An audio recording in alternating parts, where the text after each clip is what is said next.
Assalamualaikum warahmatullahi wabarakatuh.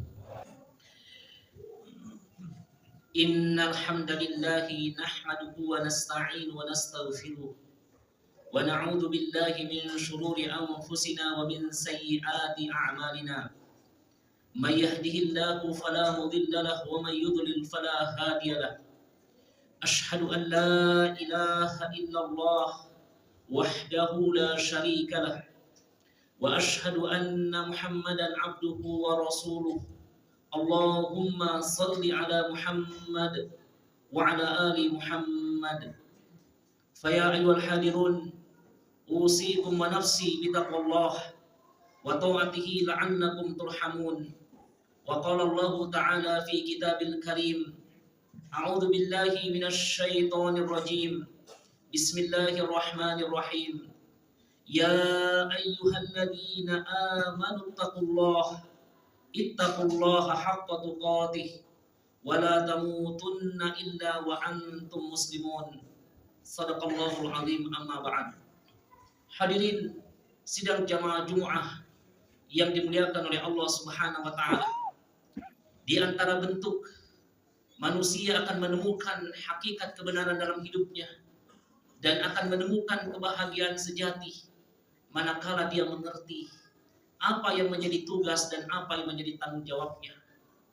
Ibaratnya kita hadir di kota Jakarta ini, ketika kita mengerti apa yang menjadi tugas kita dan tanggung jawab kita, maka insya Allah kebahagiaan demi kebahagiaan akan hadir dalam jiwa kita. Sesungguhnya hadirin sidang jamaah Jumat dimuliakan oleh Allah, jauh-jauh sebelum Allah Subhanahu wa taala menciptakan manusia di muka bumi ini, Allah telah menyampaikan bahwa keberadaan kita sebagai manusia itu syarat dengan tugas dan tanggung jawab.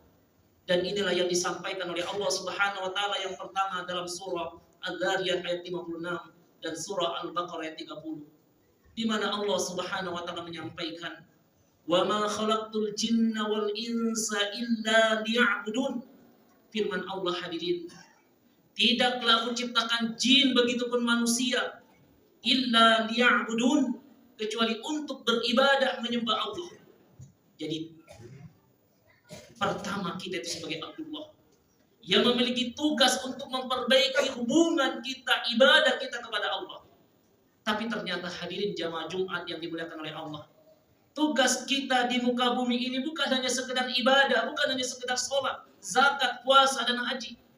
Ternyata kita memiliki tanggung jawab yang tidak kalah mulianya. Dan inilah yang disampaikan oleh Allah dalam surah Al-Baqarah, ketika Allah berfirman di hadapan para malaikatnya, "Wa idh qala rabbuka lil malaikati inni ja'ilun fil ardi khalifah." Dan ingatlah, ketika Allah menyampaikan di hadapan para malaikatnya, sesungguhnya aku hendak menjadikan manusia itu sebagai khalifah, wakilnya Allah, untuk memberikan kesejahteraan, kedamaian, kenyamanan di muka bumi ini. Dua hal ini hadirin sidang jamaah Jumat yang dimuliakan oleh Allah harus kita pahami dengan baik dan benar, karena dua hal ini merupakan rel kehidupan kita yang tidak boleh terpisah dengan satu dengan yang lainnya.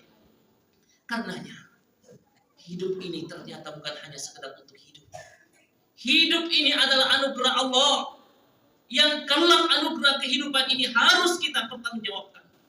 Karenanya Rasulullah Sallallahu Alaihi Wasallam kembali mengingatkan kita dalam sebuah hadis yang diriwayatkan oleh Imam At-Tirmidzi, di mana Rasulullah bersabda, "La tazulu qadama 'abdin yaumal qiyamati hatta yus'alu an arba'in." Kata Rasulullah, tidaklah bergeser kaki-kaki seorang hamba pada yaumil qiyamah sebelum dia ditanya 4 hal dalam hidupnya. Apakah 4 hal yang akan dipertanyakan kepada setiap diri kita nanti? Yang pertama adalah anil umrihi fima abnah, tentang umur yang diberikan oleh Allah, fima abnah, bagaimana kita menghabiskannya. Hari ini tanggal 5 Desember, barangkali ada yang berulang tahun, ulang tahun yang ke-60, ulang tahun yang ke-70, atau barangkali kurang daripada itu. Kalau seandainya itu adalah ulang tahun terakhir kita pada tahun ini, maka demi Allah hadirin, Allah akan audit, Allah akan tanya umur kita. Pak, selama Allah memberikan umur 60 tahun tersebut. Dipakai apa saja. Bima'una. Kita pakai apa saja umur tersebut. Inilah yang akan ditanyakan nanti pada yaumil kiamat. Yang kedua dalam hadis tersebut adalah anil ilmi, tentang ilmu yang kita dapatkan. Madza amila fi. Apa yang telah kita amalkan tentang ilmu yang telah kita dapatkan. Kalau kita berbicara tentang menuntut ilmu, alhamdulillah sudah panjang juga rasanya. Di SD 6 tahun, di SMP 3 tahun, di SMA 3 tahun, kuliah 4 tahun, ikut kursus, ikut pelatihan itu dan ini. Pertanyaannya kemudian, ketika ilmu kita dapat, kita memanfaatkan apa? Apa yang telah kita amalkan dari ilmu tersebut? Karena tidak sedikit hadirin jamaah Jumat yang dimuliakan oleh Allah, orang yang semakin bertambah ilmunya tapi tidak semakin dekat dia dengan masjid. Orang bertambah ilmunya tapi ternyata tidak semakin khusyuk dalam ibadah, bahkan semakin jauh dari Allah Subhanahu wa taala. Na'udzubillahi min dzalik. Ini yang kedua. Yang ketiga hadirin yang akan ditanyakan nanti pada yaumil qiyamah adalah anil malihi min aina tasabahu wa fi ma anfaqahu. Tentang harta benda yang kita kumpulkan katakanlah selama tinggal di Jakarta. Untuk harta ini hadirin ada dua pertanyaan. Yang pertama, min aina tasabahu, dari mana engkau dapatkan itu semua? Dan yang kedua, wa fi ma anfaqahu, bagaimana engkau membelanjakan harta yang kau peroleh tersebut?